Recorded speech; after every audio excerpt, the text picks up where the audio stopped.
user-friendly space to report digital fraud. From GMA Integrated News, the platform allows users to report various scams such as phishing links, fake online sellers, investment fraud, identity theft, and job scams.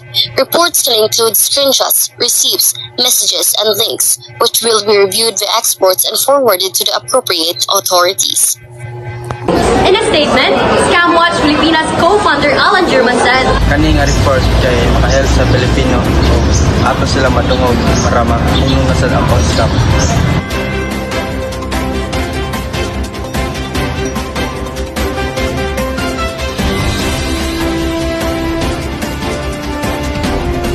The Department of Justice National Bureau of Agency tells that they will support the collaboration and that their agency is responding to the cybersecurity.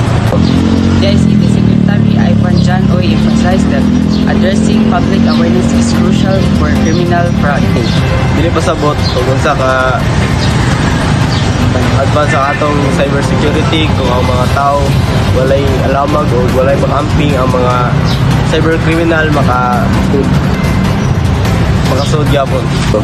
This platform has also educational features on how not to get scammed and also protect your personal information. Filipino netizens have responded positively.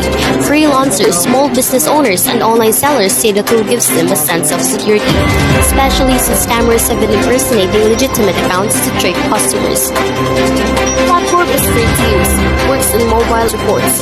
Its creators hope that by encouraging more people to come forward, authorities can gather better data and build stronger cases against cyber criminals.